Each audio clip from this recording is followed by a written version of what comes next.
Haji ada sebut tadi, Ya. saya nak pergi kat Ustaz sebelum kita pergi ke segmen seterusnya, saya nak pergi kat Ustaz sikit. Ya. Bila Haji ada sebut, rakyat kena beri peluang. Yes. Kalau Saya rakyat kena faham. faham dan beri peluang. Haji kata tadi, komplain di kantin, di kedai kopi, kedai mamak nasi kandar, tapi masa mengundi pangkah parti. Yes. Ustaz, sebagai Ketua Pejuang Muda, adakah itu bukannya satu cabaran utama bagi GTA untuk menarik keyakinan rakyat itu? Kita perlu tahu bahawa segmen untuk para pengundi yang tidak berparti ini adalah segmen terbesar. Segmen terbesar. Ya. Dan ialah berapa sangat kalau katakan sekarang berapa puluh juta, saya tak ada data yang terakhir, berapa jumlah pengundi yang layak selepas daripada undi automatik. Bukan saja pertama undi 18, daripada bermaksud sesiapa yang nanti umur 18 dan ke atas melayak untuk mengundi. Terutama dahulu kita mesti mendaftar, baru nama kita boleh untuk layak untuk mengundi. Tapi apabila telah pun ada undi automatik, dia 18 tahun sahaja hari tersebut, maka dia terus didaftarkan secara automatik dalam sistem bahawa dia boleh mengundi. Tapi masalah dia, ramai juga di kalangan anak muda, bukan umur 18 tahun, bahkan umur 20, 25 tahun, 30, bahkan 40 yang sebelum ini tidak pernah mendaftar. Dia tak tahu bahawa undi automatik itu telah berjalan. Maka di sini yang menjadi satu persoalan, yang mana kadang-kala kita terlalu fokus sehingga di kalangan ahli orang-orang politik pun, dalam parti politik ini, kalau nak dapatkan ahli, nak dapatkan jentera, dia akan cuba. Oh, dulu dia bekas itu parti A, parti B. Di kalangan parti-parti saja. Dia tahu bahawa tidak mudah untuk meyakinkan ahli ataupun rakyat biasa, pengundi biasa menjadi sebahagian di kalangan ahli dan juga jenteranya. Dan ini antara yang selalu Tun sebutkan tentang cash is king.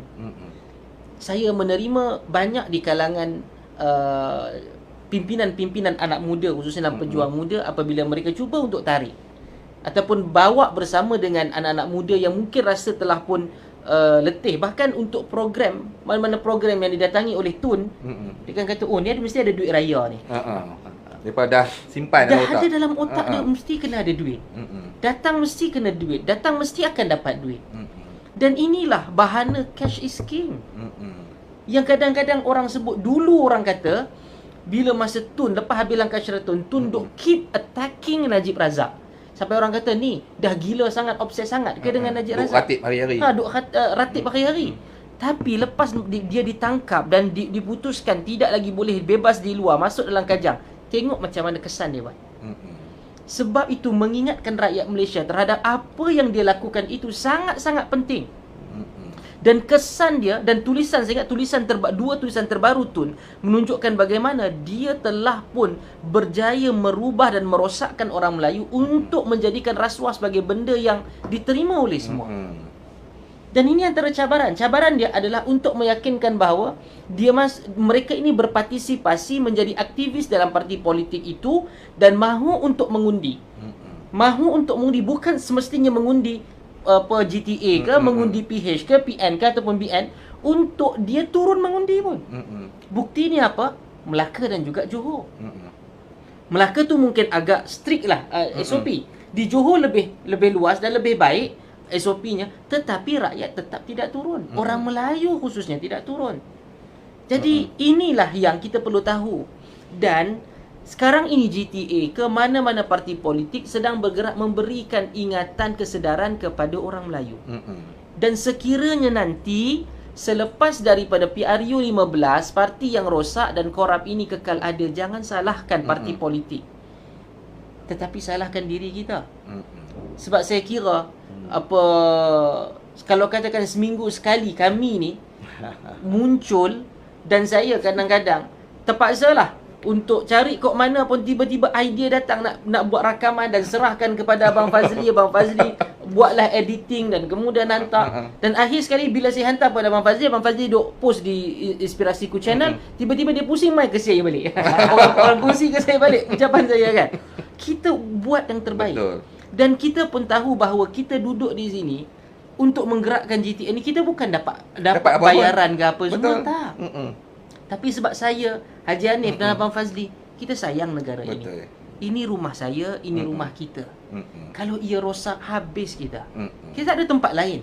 Sebab itu apabila kami ini memberikan penjelasan, ia bukan sahaja untuk anda faham, tetapi anda sebagai instrumen yang penting untuk mengingatkan, menyedarkan rakan-rakan di luar, sahabat handai. Sebab kami tak mampu untuk capai, untuk reach semua orang.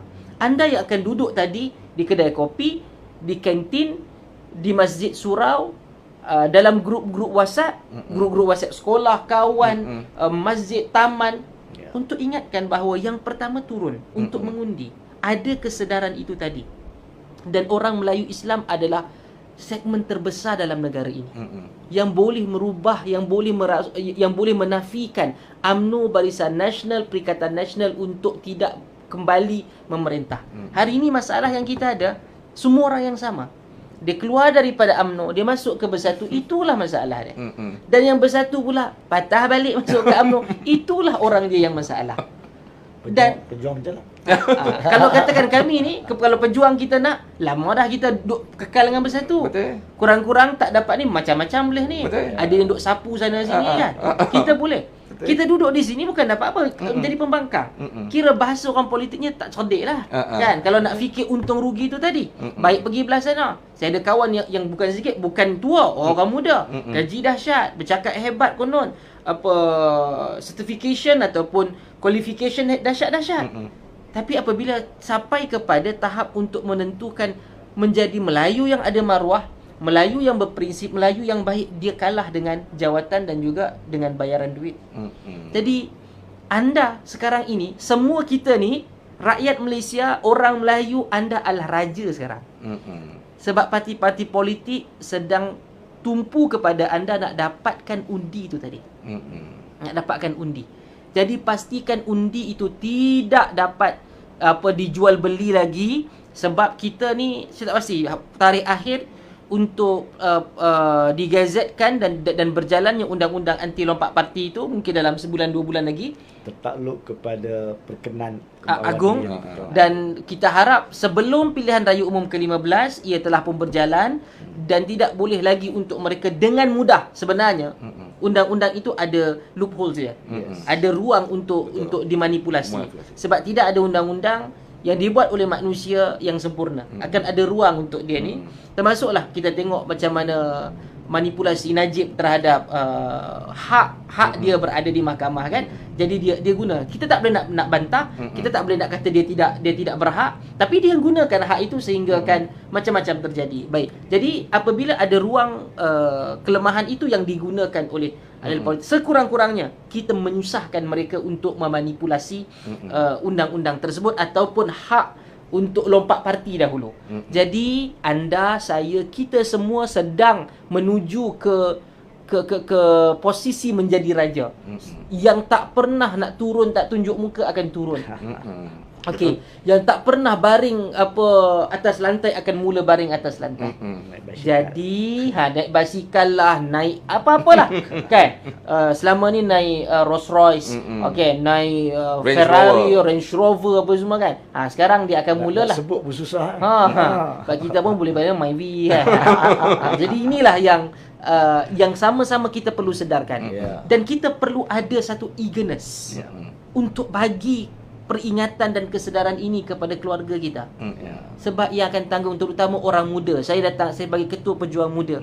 Ini masa depan kita. PRU 15 ni, kalau UMNO Barisan Nasional khususnya balik semula ke Putrajaya dengan majoriti yang selesa, jahanam masa depan saya dan kita semua. Percayalah. Tengok daripada pukul 2 sampai ke pukul 5.30, pukul 6 semalam, kalau anda sebagai seorang rakyat Malaysia yang betul-betul prihatin, yang sayangkan negara, anda akan lihat 1001 kejahatan, 1001 kerosakan yang UMNO cuba dalam beberapa tahun lepas untuk tutup, dia kembali balik. Sebab mereka mula dihukum satu persatu. Dia akan capailah apa sekalipun untuk selamatkan diri. Orang yang kononnya reformis itu tadi pun sudah melacurkan prinsip dia menjadi manusia ataupun peguam ataupun bekas menteri yang paling menghinakan dan paling memalukan semalam. Terima kasih.